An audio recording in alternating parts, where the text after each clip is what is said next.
हम देख रहे हैं डेली रूटीन वाले सेंटेंसेस। अभी पिछली क्लास में देखा था, है ना है, ठीक है ना, कि मुझे भोजन बनाना है, उसे खाना खाना है, उन्हें खेलना है, उन्हें पुस्तकें खरीदना है, उन्हें अंग्रेजी बोलना है। और अब देखेंगे था वाले, है ना था। मुझे जीरापुर जाना था, उसे भोपाल जाना था, उसे अंग्रेजी सीखनी थी, ठीक है ना। मुझे तुम्हारी मदद करनी थी, मुझे पुस्तक पढ़नी थी, शिक्षक को अंग्रेजी पढ़ाना था, ठीक है ना। ये वाले चलेंगे आज। तो दोस्तों इसमें भी कोई प्रॉब्लम नहीं है, पर हमें केवल ध्यान रखना है कि ना है और ना था, बनाना था और बनाना है में थोड़ा डिफरेंस है, उसे समझना है। हजारों करोड़ों सेंटेंसेस इस प्रकार के हम सीख सकते हैं, बोल सकते हैं, ठीक है ना। कितने भी हों, जितने भी आए, मुझे वहाँ बैठना है और मुझे वहाँ बैठना था, है ना। मेरे भाई को बाज़ार जाना था, पिताजी को सब्ज़ी खरीदनी थी, माँ को भोजन बनाना था। तो हजारों सेंटेंसेस, हस फैन ऑफ करता यार, है ना। तो इस प्रकार के हजारों करोड़ों सेंटेंसेस बना सकते। और यदि ये सेंटेंस हमें स्पोकन में बहुत हेल्प करेंगी, क्योंकि यदि बेसिक चीज़ें हमें पता है, धीरे धीरे धीरे धीरे, है ना, slow and steady wins the race, धीरे धीरे बढ़ेंगे ना तो आसानी से फ्लुएंसी आ जाएगी अपने अंदर। स्पीकिंग ऑफ फ्लुएंसी, बोलने की प्रैक्टिस हो जाएगी, है ना। तो ये चीज़ें हमें ध्यान देना है। इसमें भी इसकी स्ट्रक्चर भी सिंपल है, जैसे पिछली क्लास की थी उसमें इज एम आर था, इसमें वाज या वर रहेगा, ठीक है ना। क्या रहेगा इसमें, या तो वाज रहेगा या वर रहेगा, बाकी सेम स्ट्रक्चर रहेगी, ठीक है ना। बाकी इन्फिनिटी टू प्लस वर्ब की फर्स्ट फॉर्म और ऑब्जेक्ट भी रहेगा, ठीक है ना। ऑब्जेक्ट रहेगा तभी तो सेंटेंस पूरा होगा। तो देखिए ध्यान से, मुझे इंदौर जाना था, है ना, मुझे इंदौर जाना था, मुझे अंग्रेजी बोलनी थी, तुम्हें मेरी बात माननी थी, उसे मेरी मदद करनी थी। तो देखिएगा, मुझे इंदौर जाना था। तो आई, एक चीज़ याद जरूर रखें कि वाज या वर का यूज कहाँ होता है। तो I, he, she, it, any name, singular, इन इतनी चीज़ों के साथ में तो आई का इस वाज का यूज होता है। और प्लूरल वी, यू, दे और प्लूरल, इनके साथ वर का प्रयोग होता है ठीक है ना। तो I was to go to Indore, मुझे इंदौर जाना था, ठीक है। उसे तो he was to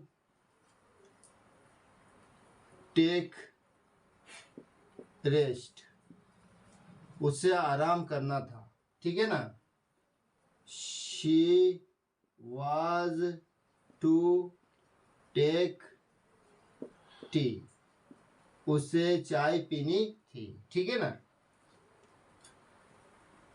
Raju was to laugh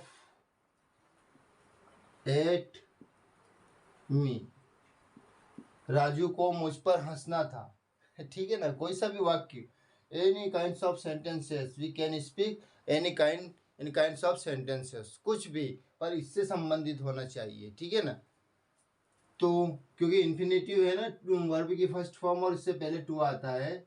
I was to do homework, मुझे गृह कार्य करना था, ठीक है। इस सिस्टमेटिक ढंग से देख रहे हैं हम अपने, he, I, he, she, it, name, I, we were to teach learn, teach की बजाय क्या लिखेंगे, लर्न इंग्लिश। बहुत सिंपल स्ट्रक्चर है ना। हमें अंग्रेजी सीखनी थी, हमें अंग्रेजी सीखनी थी। ये डेली रूटीन में वाले सेंटेंसेस है, कोई सा भी हजारों अपने आसपास के वातावरण में, अपने परिवार में जो भी चीज़ें हो रही थी या हो रही है, उसको बोल सकते थे। वह उसको पानी लाना था, ठीक है ना।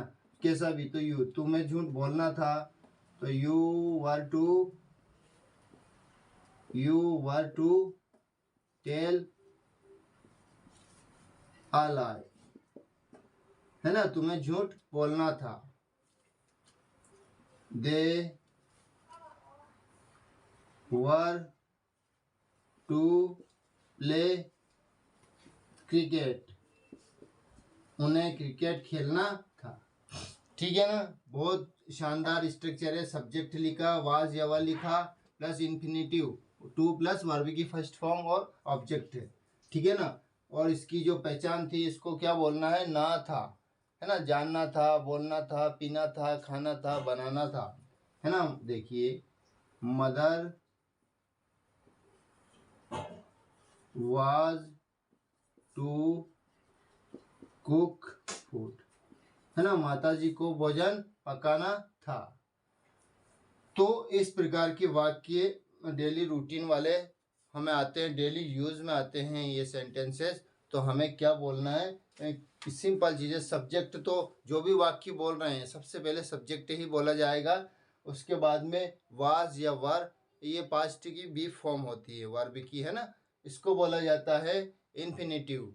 मतलब टू प्लस टू लगाना है, प्लस वर्ब की फर्स्ट फॉर्म लिखनी है और ऑब्जेक्ट लिखना है। ठीक है ना। पिताजी को बाजार जाना था।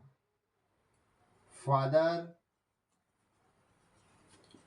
Was to go to market. ठीक है, तो मुझे डॉक्टर के पास जाना था। तो I was to go to the doctor. ठीक है दोस्तों, आज ये संरचना भी समाप्त हो गई, है ना। मुझे जाना है और मुझे जाना था, मुझे इंदौर जाना है और मुझे इंदौर जाना था। ठीक है ना, तो सिंपल है। यदि प्रेजेंट में है तो बी फॉर्म में इज एम आर आएगा, और न था है तो पास्ट में बी फॉर्म में वाज या वर आएगा। बहुत ही सिंपल सिंपल चीज़ है। ठीक है, तो अब हम धीरे धीरे स्टेप बाय स्टेप बढ़ेंगे, और फ्लुएंसी लाने के लिए फिर ये जो अपन ने कल और आज पढ़े ना, इनको अपन को बहुत सारे, तुम चाहो जितने वाक्य बना सकते हो, जितने भी आसपास दिखाई दे रहे हैं, है ना। उसे करना था, तुम्हें यह करना था, मुझे बोलना था, उसे झूठ बोलना था, उसे सच बोलना था, कुछ भी, मुझे पानी पीना था, है ना। तो सारी चीज़ें इन दोनों में, स्पोकन में, इसमें ढालना है, और इसी आधार पर जितने भी वाक्य अपन बना सकते हैं, बनाने की कोशिश करनी चाहिए। ठीक है, अब धीरे धीरे धीरे धीरे फ्लुएंसी की ओर बढ़ेंगे हम, और पूरा स्ट्रक्चर रहेगा, फिर सारी ए टू जेड चीज़ों के स्ट्रक्चर आ जाएंगे अपने माइंड में। कुछ भी बोल सकते थे, कि कुछ भी बोल सकते हैं हम, है ना, कुछ भी बोल सकते हैं।